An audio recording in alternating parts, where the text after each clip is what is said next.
दो टूक सीधी बात में आज हमारे साथ हैं दानापुर जिला पटना के जाने माने संतराश रामू कुमार। आइए जानते हैं क्या कहते हैं ये अपनी कला जीवन यात्रा के बारे में। और फिर कैसे चल रहा है? सब बढ़िया चल रहा है। रवि का चाय कैसा लगा? क्या बात। मैं 84 से यहाँ काम कर रहा हूँ और यहाँ शंकु बाबा, दीक्षित, नईनाथ, SR भूषण और हिमशाह दो कुलकर्णी थे। एक KS कुलकर्णी, एक S कुलकर्णी। तो अब बढ़िया था। अब तो बिल्कुल ही आर्टिस्ट लोग, ऐसे ही कलाकार लोग आते हैं, एडमिशन लेते हैं, काम जिसको इच्छा होती है करते हैं, नहीं करते हैं। काफी फेमस लोगों के संपर्क में रहे हैं आप। जी 40 से यहाँ हूँ। जो इंदिरा ने ये कलाकारों को एक गॉड गिफ्ट दिया है, वो शंकुदा को दिया था। कलाकारों की गढ़ी है ये, समुंदर है। हर कलाकार में अपना हुनर होता है। स्कल्पटर सबसे बढ़िया मेरे मित्र है। एक कलाकारों की महिमा है, उन्होंने मुझे सहयोग दिया। जीवन ये एक संघर्ष है। काफी दिन के बाद चाय जो है ना, इनका बड़ा चाय इसकी अलग होती है, बहुत सारी चाय पीने के लिए। ये कलाकारों का बहुत बड़ा योगदान है, जो मैं इसलिए यहाँ बैठा हुआ हूँ और यही मेरा प्यार है। गढ़ी कलाकार हमारी फैमिली है, जिससे हम जीवन जी सभी यहाँ बैठ के चाय पी के तो बहुत अच्छा। दीप्ति नावल आती थी अर्पणा कौर के साथ, यहाँ घंटों बैठी रहती थी। दीप्ति नावल का नाम सुना हुआ है? हाँ, एक मशहूर कलाकार है वो, फिल्म इंडस्ट्री में है, और वो हमेशा यहाँ बैठी रहती थी। ये ऐतिहासिक जगह है, कलाकार का गढ़ है। अजीम संतराश जनाब रामू कुमार जी की जिंदगी के माजी के जरोखों में जाकर देखें तो आप जी की पैदाइश दानापुर कैंट पटना जिला बिहार में एक आम खानदान 1969 में हुई। इनकी इब्तदाई तालीम भी दानापुर में हुई। आप जी के वालिद साहब स्वर्गीय सीताराम पंडित जी ट्रेडिशनल मूर्तिकार थे और माता श्रीमती कुशल गृहिणी। परिवार में 5 भाई 2 बहनें थी। आप जी का लालन पालन भी पारंपरिक माहौल में, जहां पहले ही लोक कला पर ट्रेडिशनल मूर्तियां बनाई जाती थी, जाजू कहें आप जी को मूर्ति कला विरासत में मिली, जिस कारण आप जी का रुझान इसी ओर बढ़ा। मूर्ति कला माहौल में परवरिश होने के कारण प्रकृति के दृश्यों को बनाने में व समझने में ज़्यादा समय नहीं लगा और मिट्टी की मूर्तियाँ घर पर ही दिवाली, दुर्गा पूजा, छठ पूजा हो या अन्य नवरात्रि त्यौहार का कार्य बचपन से ही देखने व करने का मौका मिला। फूल पत्ते, पेड़ पौधे, पशु पक्षी, जानवर, कुदरती सोनिहाल और मौसमी बदलाव इन्हें बचपन से ही अपनी ओर बाजू करते थे। यही जज्बियत इन्हें एक संतराश बनने की तारीफ का जरिया बनी। अपने अंदर पनपे फन के बीज को मुकम्मल बड़ वृक्ष बनाने की शक्ल देने के लिए अपना रुख Patna art and craft college की ओर किया। नमस्कार। और क्या हाल है? सब बहुत बढ़िया। कैसे? बहुत अच्छा चल रहा है। बैठिए। आगे रामू कुमार जी, आपका इंटरव्यू हो जाएगा ना? बहुत दिन के बाद देखा है आपको।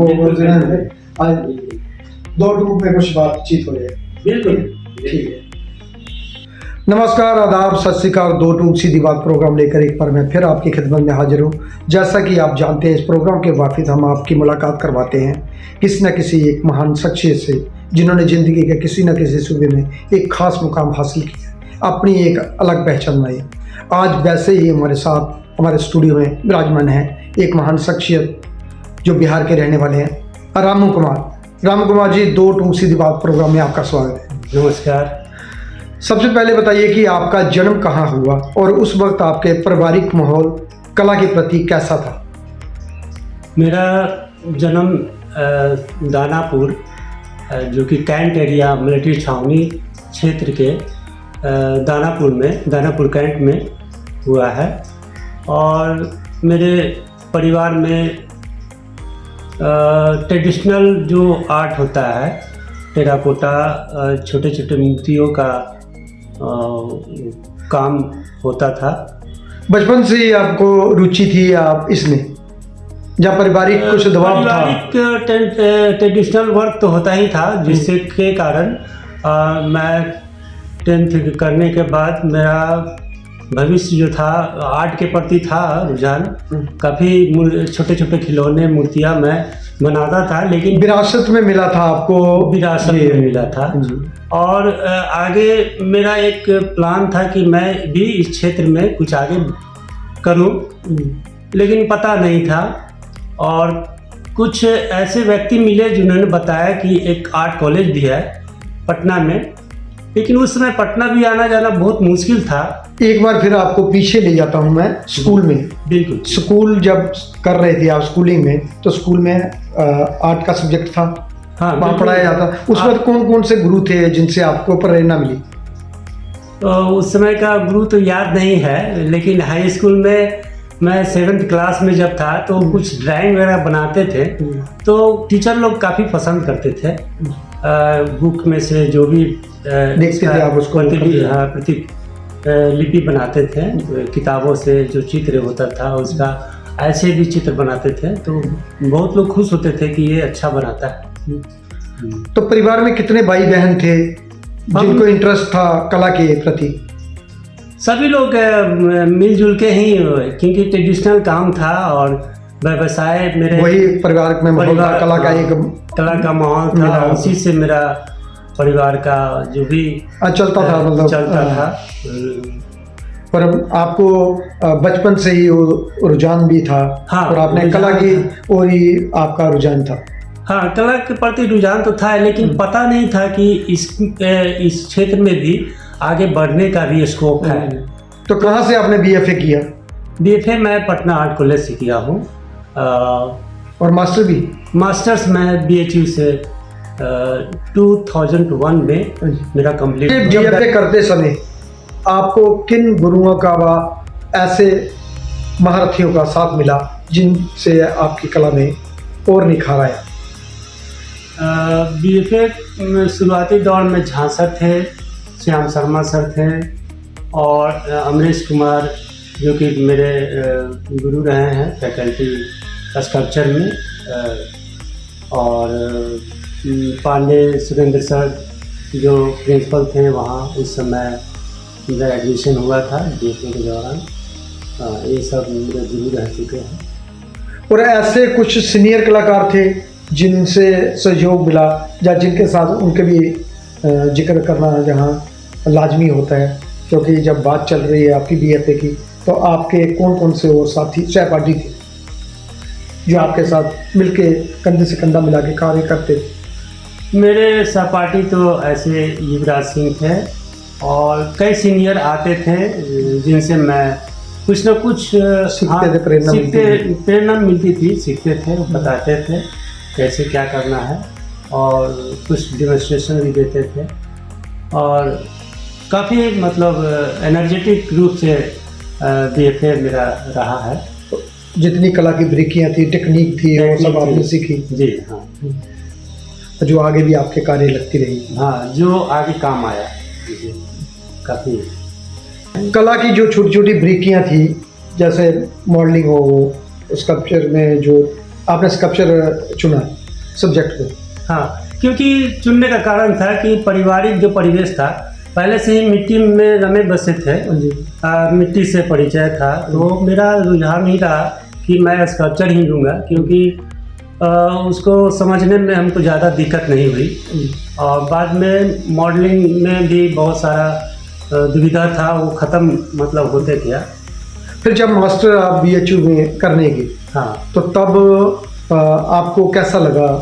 पटना से या बनारस में जा रहे हैं, और क्या क्या परिवर्तन हुआ आपके कार्य में, और आपको क्या लगा?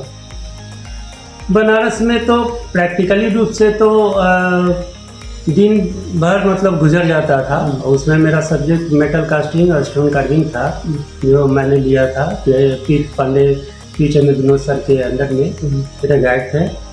और थ्योरी जो वहाँ होता है, वहाँ थ्योरी से हमको बहुत समझने का मौका मिला, बहुत सारी चीज़ों को, आर्ट को समझने का। तो ये सब परिवर्तन देखने को मिला, और समय काफ़ी देते थे अपने कामों के प्रति। और वेस्ट जो समय इधर उधर जाता था वो अपने कैंपस में ही गुजारते थे। काम के प्रति काफ़ी समय देना होता था। तो साल में जो होते हैं क्या सबमिशन होता है वो जो सबमिशन वगैरह उसको तैयारी करने में जी, और पूरी रिएक्शन लिखना है, लिखना बहुत सारा और रहता है। हाँ, तो ये तो रहा मेरा।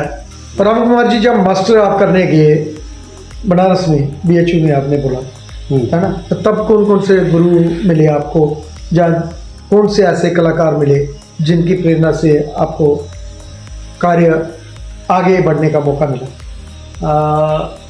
ऐसे तो मदन लाल गुप्ता थे, विनोद सिंह सर थे, और ऐसे मेरे गाइड के रूप में तो पी चंद्र विनोद सर थे, भट्टाचार्य सर थे।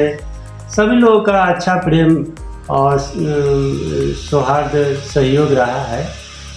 काम के दौरान काफ़ी मुझे प्रेरणा मिली, सीखने को मिला, बहुत कुछ सीखने को मिला। तो क्या कहना चाहते हो इन सब का, धन्यवाद करना चाहते हो?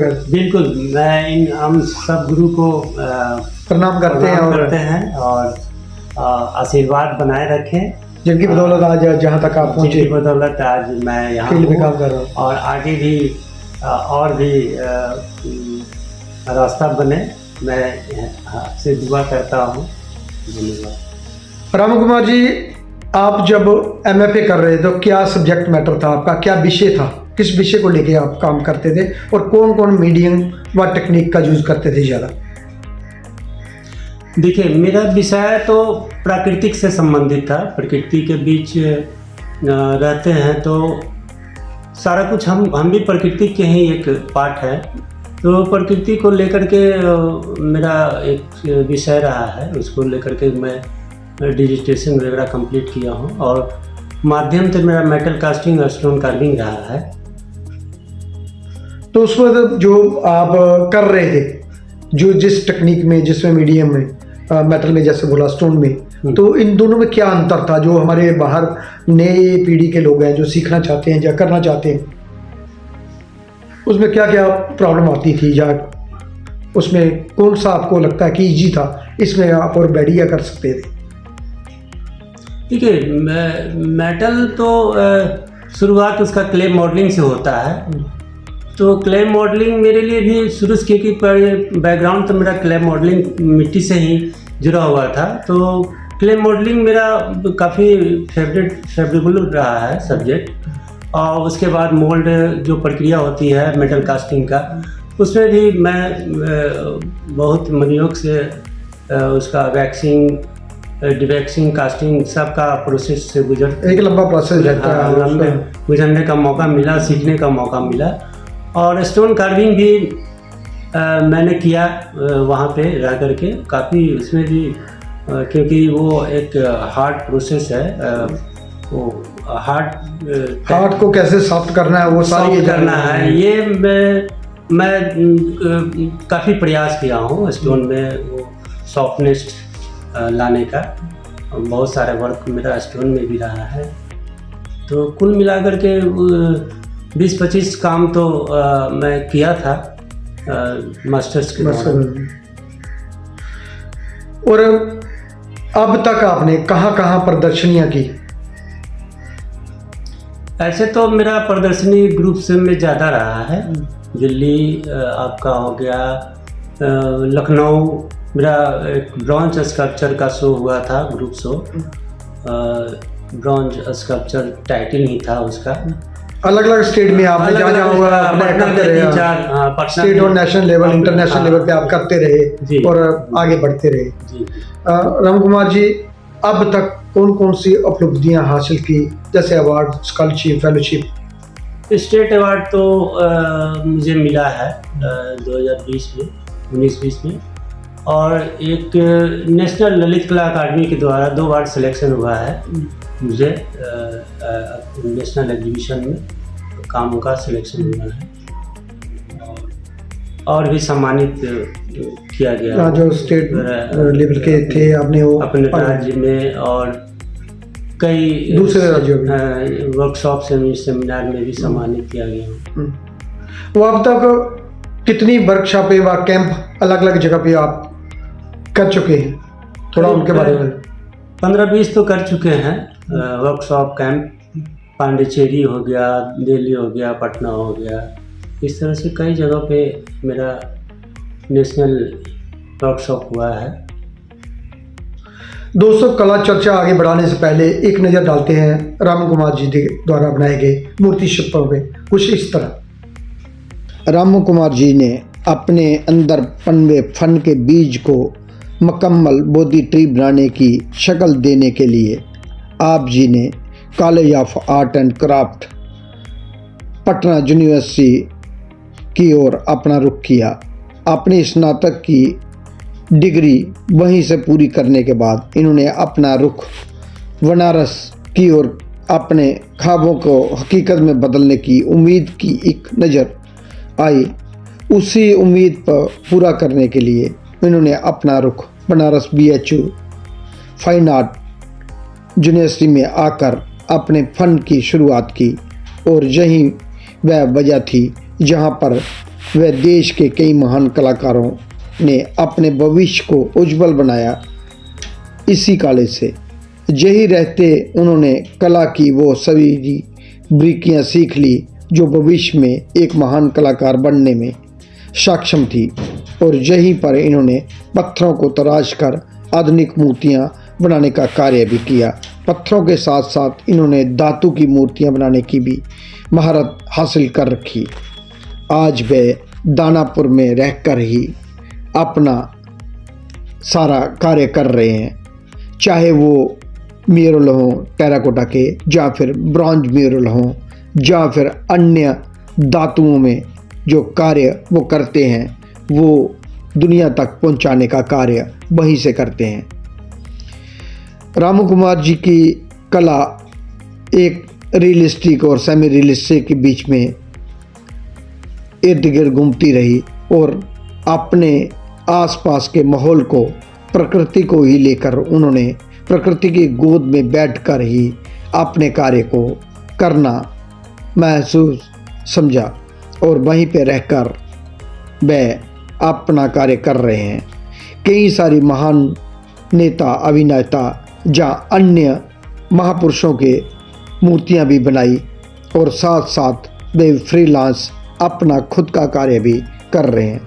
समय समय पर वह प्रदर्शनियां देश विदेश में भी करते रहते हैं और कई नेशनल स्टेट एग्जीबिशनों में भी पार्टिसिपेशन करते रहते हैं। रामू कुमार जी जहां वे कमर्शियल कार्य करते हैं वहीं दूसरी ओर वे आधुनिक मूर्तियां भी बनाने का कार्य भी अपना करते रहते हैं। समय समय पर इन्होंने जहां जहां भी मौका मिला वहां वहां अपने हुनर का लोहा मनवाने का सिद्ध किया और अपने कला द्वारा लोगों को प्रभावित भी करते रहे, चाहे वह महात्मा गांधी की मूर्तियां हों या अन्य रिलीफ वर्क हों, चाहे मेटल के हों, टेराकोटा के हों या अन्य फाइबर ग्लास में हों, जिस सभी मीडियम में अपना कार्य करते रहते हैं और समय समय पर पब्लिक में रूबरू भी होते रहते हैं। रामू कुमार जी के जितने भी मूर्ति शिल्प बनाए हुए हैं वे आज कई संस्थाओं में लगे हुए हैं, चाहे वो पटना में हो, बनारस में हो, या लखनऊ में हो, या अन्य किसी अदर स्टेट में। रामू कुमार जी ने जब भी मौका मिला अपने कला के और फन के तरीके से ही उन्होंने अपने आप को सिद्ध करने का कार्य किया। उनके द्वारा बनाए गए ये मूर्ति शिल्प ये बहुत ही खूबसूरत ढंग से उन्होंने बनाए हैं। रामू कुमार जी का हाथ इस तरह चलता है मट्टी को ऊपर कि जैसे किसी फनकार कलाकार की उंगलियां सितार या अन्य इंस्ट्रूमेंट पर चलती हैं। वो अपने आप ही उनके हाथों में वो एनर्जी पैदा होती है जो एक कलाकार में होनी चाहिए। एक अच्छा कलाकार वही होता है जो दुनिया और अपने कस्टमर को सेटिस्फेक्शन दिलाए, अपने कला के बल पर ही उन्होंने अपना आज ये मुकाम हासिल किया है। वे अपने फ़न के ज़रिए ही लोगों पे पूरा उतर पाते हैं और अपनी कला के जोहर दिखा रहे हैं। टेराकोटा हो या फिर अन्य कोई मीडियम, उन्होंने कभी भी मीडियम को ज़्यादा अहमियत नहीं दी और अपने काम के तरीके से ही कार्य किया, चाहे वह मूर्ति शिल्प हों या अन्य रिलीफ वर्क हों। उन्होंने जब भी अपना कार्य किया और कला को दिखाने के लिए और कला का सही जो तरीका होता है उसी को अपनाया और अपनी कला का प्रदर्शन किया। आज दुनिया भर में उनके ये मूर्ति शिल्प लोगों को पसंद आ रहे हैं और लोग पूरी तरह सराह रहे हैं। रामू कुमार जी ने कभी भी पीछे मुड़ के नहीं देखा। वे अपने कला और फन की बदौलत ही आगे बढ़ते गए और अपना कार्य लगातार कर रहे हैं। पत्थरों के साथ साथ इन्होंने धातु की मूर्तियां बनाने का भी महारत हासिल कर रखी है।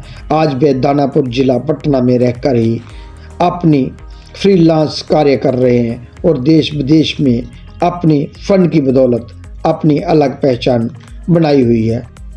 आज रामू कुमार जी को किसी तारुफ के मोहताज नहीं है और इनके फ़न की बदौलत ही वे सभी में अपने दिलों पे राज करते हैं।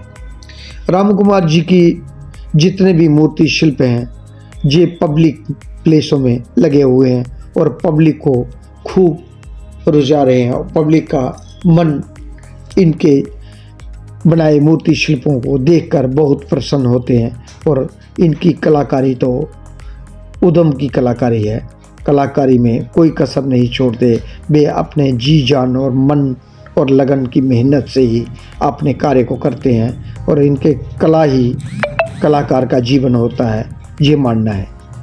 रामू कुमार जी ने जब भी मौका मिला अपने फ़न को आगे बढ़ चढ़ कर हिस्सा लिया और फ़न का अपना पूरा इस्तेमाल किया।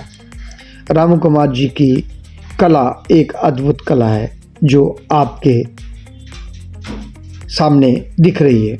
राम कुमार जी ने ये म्यूरल रियलिस्टिक बहुत ही बेहतरीन कार्य है जो टेराकोटा के माध्यम से बनाया गया है और आज लोगों में ये कार्य देखने को मिल रहा है। नई पीढ़ी के लिए रामू कुमार जी ने एक ऐसे रास्ते खोल दिए हैं जिससे नई पीढ़ी और पब्लिक प्लेस में उन्होंने अपने मूर्ति शिल्पों लगाए हुए हैं जिससे उनकी अपनी एक अलग पहचान बनी हुई है। आज रामू कुमार जी अपने परिवार के साथ एक सुकून भरी जिंदगी बिता रहे हैं दानापुर में ही।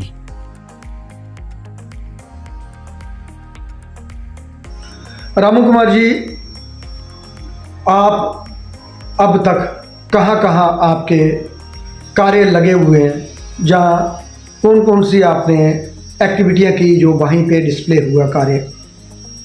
देखिए, मेरा बीएफए पटना आर्ट कॉलेज से हुआ।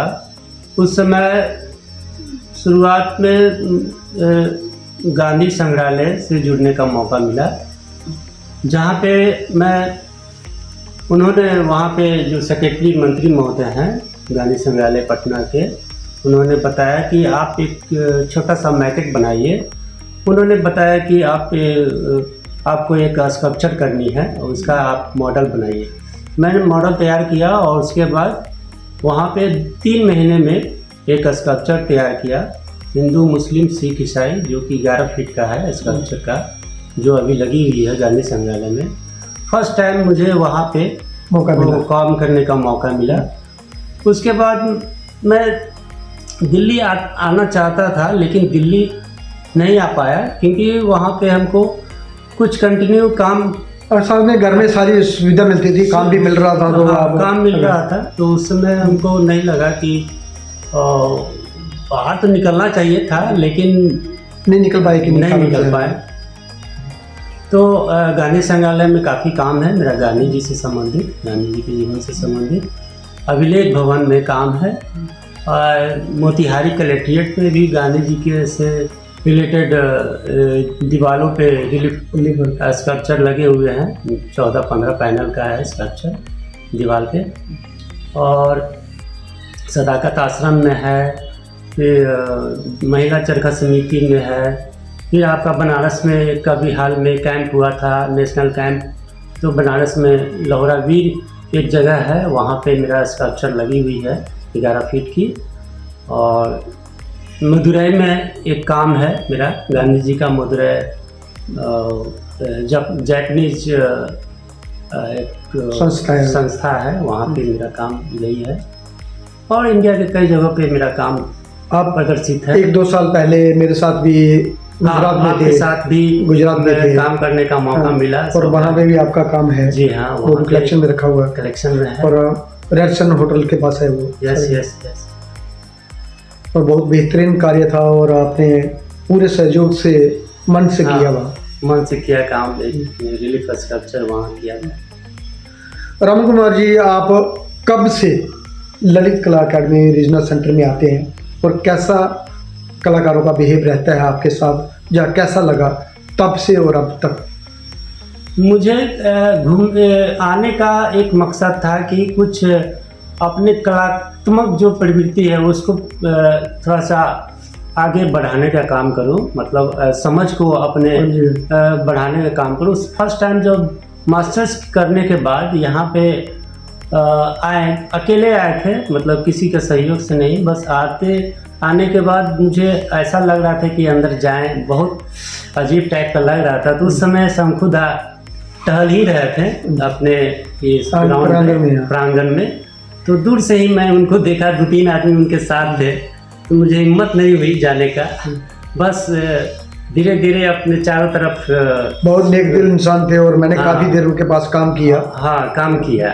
उनसे बाद में फिर संपर्क करके उनसे बातचीत की, और बहुत अच्छा लगा था। और अब जो अब आते हो आप, तो कैसा लगता है? और कलाकारों को कैसा बिहेव रहता है? बहुत अच्छा माहौल है। अभी भी काम चारों तरफ देखने को मिल रहा है। लोग अपने अपने काम में लगे हुए हैं, और खत्री जी साथ में मेरे साथ हुए। मुझे भी बहुत अच्छा महसूस हो रहा है कि उन्होंने मुझे सारे और अच्छे तरीके से चारों तरफ में जो भी आता है, जो ललित कला में आता है, मेरा प्रयास रहता है उसको जहाँ के बारे में बताया जाए, जहाँ के बारे में उसको पूरा पता होना चाहिए। और पहले और अब के माहौल में परिवर्तन तो हर जगह होता है, लेकिन अभी भी उतने ही कलाकार एशिया का नंबर 1 विलेज है, इतने सारे कलाकार एक साथ काम करते हैं, और काम करने वाले आज भी काम कर रहे हैं, पहले भी करते थे। बिल्कुल बिल्कुल, काम करने का एक अच्छा माहौल बने तो ये अच्छी बात है। राम कुमार जी, विजुअल आर्ट के अलावा आप ऐसी कौन सी एक्टिविटी है जो आपको पसंद है, जो आप करते हैं? ऐसा है कि कोई भी कलाकार है, हमको नहीं लगता कि एक ही कला को करते हो, साथ में गुनगुनाना भी होता है, कुछ गाना संगीत से भी लगाव होता है, कुछ नाटक से भी लगाव होते हैं। तो हर कलाकार में कला ही होता है, लेकिन अलग अलग माध्यम में होता है, ये मेरा मानना है। और मुझे जहाँ तक मेरी बात है, मैं भी कभी कभी कुछ गाने गाते रहता हूँ, सुनने का भी इच्छा होता है। कुछ क्लासिकल वाद्य यंत्र जो होता है उसको सुनने का, काम के दौरान सुनते। तो आप कौन से गाना पसंद करते हो या सुनते हो? पुराने गाने जो होते हैं वो हम सुनते हैं, अच्छा लगता है। और काम करते करते साथ में करते भी हो, है ना, बढ़िया लगता है म्यूजिक के साथ काम करना। म्यूजिक भी सुनते हैं, क्लासिकल म्यूजिक, वो सब अच्छा लगता है, क्योंकि एकांत के लिए वो बहुत शांति सपोर्टिंग भी होता है, साथ देता है। एक संगीत काम करने के दौरान खालीपन को भरता है, ये मेरा मानना है। राम कुमार जी, जो नई पीढ़ी के लोग हैं जो कलाकार बनना चाहते हैं या कला जगत में काम कर रहे हैं, टिक कर काम करना चाहिए उनको, और उनको क्या करना चाहिए फील्ड में टिकने के लिए? देखिए, ये कलाकारी जो है पार्ट टाइम जॉब नहीं है, मेरे ख्याल से जीवन अपने आप को समर्पित करने का ही नाम है कलाकारी। और कला एक साधना है। साधना है, और हमको लगता है कि इसमें आप बैठे हुए भी हैं तो आपका सोच भी कला के प्रति होना चाहिए। आप लिख रहे हैं तो उसको भी एक लिखने का एक बहुत बड़ा माध्यम है कि आप मैसेज भेजना हो तो हाँ, आप हमसे अपना आप बात कर सकते अच्छा जल्दी कुछ पाना चाहते हैं, मतलब जल्दी का मतलब आप कुछ पाना चाहते हैं तो आपको इसमें रमना पड़ेगा। बिना रमे आप 100% नहीं पा सकते, कर्म से कर्म नहीं मिला सकते, ये मेरा मानना है।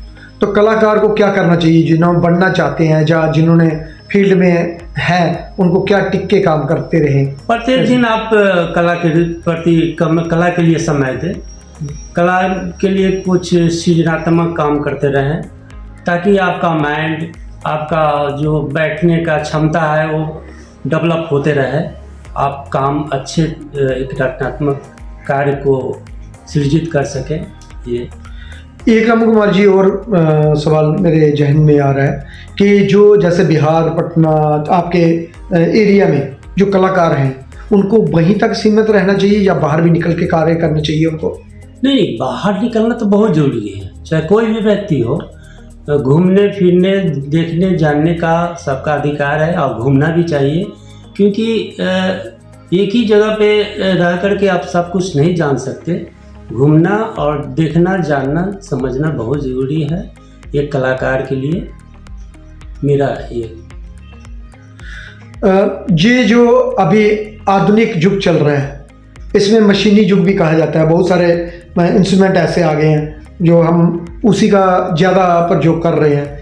ये ठीक है भविष्य के लिए, या हमें मैनुअली काम करते रहना चाहिए? देखिए, आप जो दिमाग से सोचते हैं, जो आप क्रिएशन करना चाहते हैं, वो आप सोच के ही करते हैं। आप सोचा हुआ चीज़ आप मशीन से आप उसको इस्तेमाल करते हैं तो आपका जो धारणा जो ये है वो आपका निकल के उतना 100% नहीं दे सकता है। ठीक है, आप उसको कुछ चीज़ों को मशीन से कर सकते हैं, लेकिन जो सरफेस का जो चीज़ है वो अपने हाथों से ही कर। जो मैनुअल होता है वो मशीन से नहीं हो सकता। हाँ, जो हम मॉडलिंग करते हैं, जो हम लाते हैं, जो हमारी फीलिंग होती है, जो फीलिंग होती है, जो टेक्सचर है, जो उसका स्वभाव है, वो अपने स्वभाव के अनुरूप अगर ढालना चाहते हैं तो हाथ ही, मतलब क्योंकि हम काम करना, हमें जितना जरूरत है उतना मशीन का प्रयोग कर सकते हैं। हाँ, बिल्कुल। रामू कुमार जी, जो कला में जो राजनीति होती है, ये होनी चाहिए या नहीं होनी चाहिए? आपकी क्या राय है?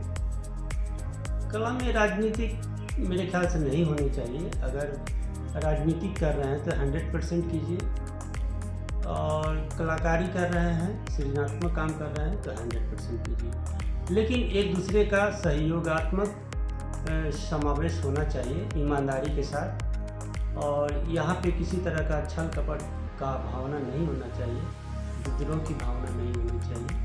आप उस दोनों को, एक चीज़ को समझते हुए सहयोग की भावना होनी चाहिए, चाहे किसी भी तरह का सहयोग हो। जितने भी हमारे प्रोग्राम होते हैं, जो फंडिंग हमें करते हैं, तो वो राजनीति पक्ष से ही हमें ज़्यादातर मिलते हैं। चाहे मिनिस्ट्री ऑफ कल्चर हो या हमारे जो हुकूमत आती है, वो लोग ही डिसाइड करते हैं, है ना। तो जो हमारे कलाकार राजनीति करते हैं, कला में भी बहुत सारे ऐसे गुट हैं जो राजनीति कर रहे हैं, उनको खुल के करनी चाहिए या अपनी जगह पर खुल के करनी चाहिए? सच्चे कलाकारों की उनको पहचानने की एक कमेटी हो, जो कि सच्ची सही जगह पे वो फंडिंग पहुँचे और सच्चे कलाकार को मदद मिले। जैसे हमारे ललित कला में जनरल काउंसिल बनती है, एक्जीक्यूटिव बोर्ड बनता है और नॉमिनी होकर लोग आते हैं, तो कैसे लोगों को आना चाहिए? जो एरिया से भाई एरिया आते हैं, अच्छे लोग आए, अच्छे लोग आए जो काफ़ी समय से फील्ड में है, वो समझ सकते हैं कि कलाकारों की क्या मतलब हमारे एरिया में क्या कमी है, उसको पूरा करने के लिए वो लोग, क्योंकि वो लंबे समय से इस फील्ड में है तो समझते हैं, वो समझते होंगे, तो कलाकारों के प्रति वो ज़्यादा सम्मान जनक सहयोग कर सकते। सब कलाकार तो नहीं कर सकते, जो कलाकार काम कर रहा है, आपने बहुत अच्छा बोला कि जो काम कर रहा है उसको सही तरह से काम करना चाहिए, जो राजनीति कर रहा है उसको खुल के राजनीति करनी चाहिए और बढ़ चढ़ के हिस्सा लेना चाहिए। बिल्कुल खुशी मिले उसको, क्योंकि मेहनत जो दोनों को मेहनत करनी पड़ेगी। जीवन कला के प्रति समर्पित कर दिया है, तो उसको अगर मदद मिले तो बहुत अच्छी बात है। राम कुमार जी, एक आखिरी सवाल, जो बाहर बैठे दूर दराज इलाकों में कलाकार हैं, जो हमारी ये इंटरव्यू देख रहे हैं, उनके प्रति आप क्या मैसेज देना चाहते हैं अपने कला के माध्यम से? दूर बैठे जो भी कला प्रेमी कलाकार हैं, मैं उनसे कहूँगा कि आप जहाँ जहाँ आपको लगता है कि वहाँ मुझे कला के प्रति जो भी हमें आगे बढ़ने के लिए सहयोग मिलेगा, वहाँ आप भ्रमण कीजिए, वहाँ देखिए, समझिए, वहाँ से आपको बहुत सारी चीज़ें मिलेगी आगे बढ़ने के लिए। और पूरी ईमानदारी के साथ आप काम करते रहिए, मेरा यही आपसे उम्मीद है। राम कुमार जी, आप जॉब भी करते हैं या फ्रीलांस ही काम करते हैं? मैं फ्रीलांस ही कर रहा हूँ। मैं जॉब के लिए काफ़ी जगह से ऑफ़र भी मिला था, तो मुझे नहीं लगता है कि जॉब के साथ साथ पूरी टाइम अपने काम में दे पाऊँगा, तो मैं सोचा कि अपने काम में ही फ्रीलांस ही काम करके मैं फ्रीलांस ही करूं और अपने काम के प्रति ज़्यादा समय। जो कलाकार हैं जो फील्ड में काम कर रहे हैं, उनको क्या करना चाहिए? फील्ड में काम करना चाहिए या उनको जॉब भी करनी चाहिए? अपनी परिस्थिति है, और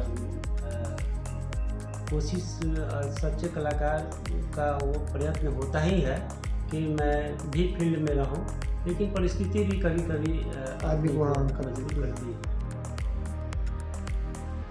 धन्यवाद राम कुमार जी, आप 2 टूक सीधी बात प्रोग्राम में आए, आपके बारे में जाना, आपकी कला के बारे में जाना और बहुत सारी चर्चा हुई कला की। धन्यवाद आपका।